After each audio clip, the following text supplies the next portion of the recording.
আমাদের সংস্কৃতি, আমাদের সংস্কার সর্বদা থাকবে আমাদের সাথে। ভারতের মহান গ্রন্থ আর কাব্যের সম্পূর্ণ সংকলন।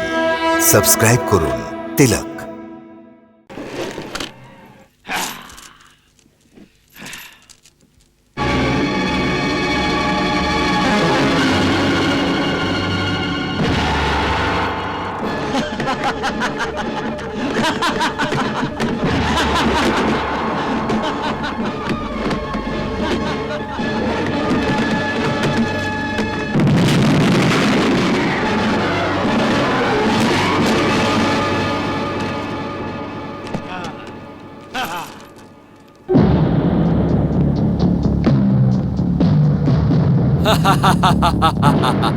আমি মহাবলবান, অজয়, অক্ষয়। এই সংসারেই নয়, ত্রিলোকেও আমাকে কেউ পরাজিত করতে পারবে না। হা!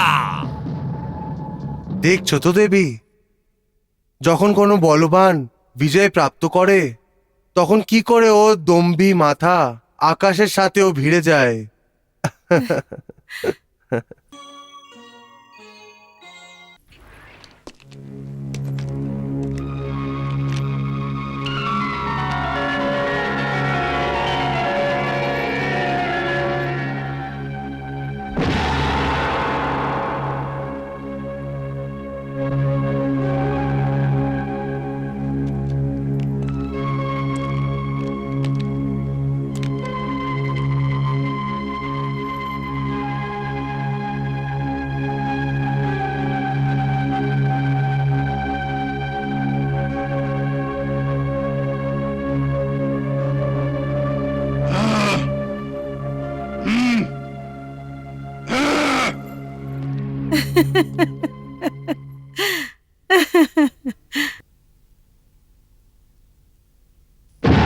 হে বানর, ওঠ, ওঠ এইখান থেকে।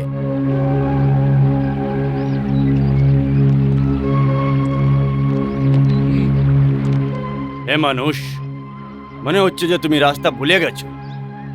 কোথায় যাবে তুমি? হে বানর, আমি রাস্তা ভুলে যাইনি, কিন্তু তুই এখানে শুয়ে আমার রাস্তা আটকে দিয়েছিস। আমি তোমাকে শুধু রাস্তা দেখাবার চেষ্টা করছিলাম। তোমার জন্য এটাই ভালো হবে যে তুমি এখান থেকে ফিরে যাও। হ্যাঁ, হে বানর, আমি আগে এগিয়ে আর পেছনে ফিরি না। আর যদি আমার রাস্তায় হাতিও বাধা সৃষ্টি করে, তাহলে আমি ওকেও উঠিয়ে দূরে ফেলে দিই। তুমি তো শুধু একজন বৃদ্ধ বানর। তোমার নিজের সুরক্ষার জন্য ভালো এটাই হবে যে তুমি রাস্তা ছেড়ে এখনই কোনো গাছে চলে যাও। জ্ঞানের পথ তুমি আমাকে শেখাচ্ছ, কিন্তু মনে হচ্ছে যে জ্ঞান এবং মানবতার পথ তোমার পড়ার প্রয়োজন হবে।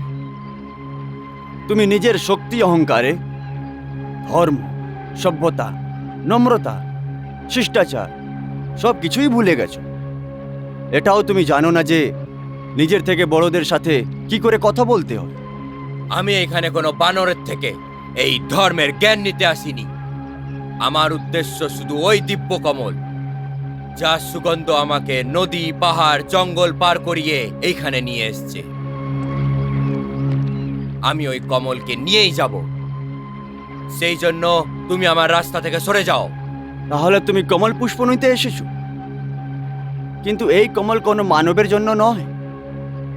আসলে এই জন্য এই গন্ধমাদন পর্বতে ওই জায়গায় যে কোনো মানুষের আসার নিষেধ আছে। নিষেধ? হে বৃদ্ধ বানর, সংসারের সবচেয়ে বড় বন্ধনও আমার এগিয়ে যাওয়া পায়ে শিকল পরাতে পারবে না, কারণ আমি নিজের বাহুবল দিয়ে বড় বড় রাক্ষসদের বধ করেছি। আমাকে কোথাও আসা যাওয়া করতে কেউ আটকাতে পারবে না।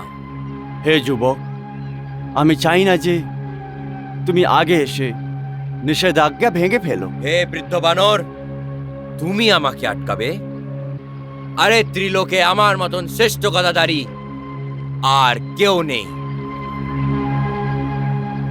তাহলে তোমার আমার মধ্যে কিসের প্রতিযোগিতা? তুমি বৃদ্ধ আর আমি যুবক, তুমি দুর্বল আর আমি বলবান। যদি তোমার হাত পা এখনো নড়ে, তাহলে কাঁপতে কাঁপতে নড়ে। আর আমি যখন চলি তখন পৃথিবী নড়ে ওঠে। তুমি আমাকে চেনো না, আমি বায়ুপুত্র ভীম। বায়ুপুত্র ভীম, আমি তো তোমাকে দেখেই চিনে গেছিলাম। যদি তুমি বায়ুপুত্র হও তাহলে আমি পবনপুত্র। কিন্তু আশ্চর্য, তুমি তোমার বড় ভাইকে চিনতে পারলে না। চিনবেই বা কি করে? কারণ তোমার চোখে তো অহংকার পর্দা পড়ে আছে। প্রথমে আমাকে তোমার এই অহংকারকে ভাঙতে হবে, তারপরেই তো তোমার চোখ খুলবে।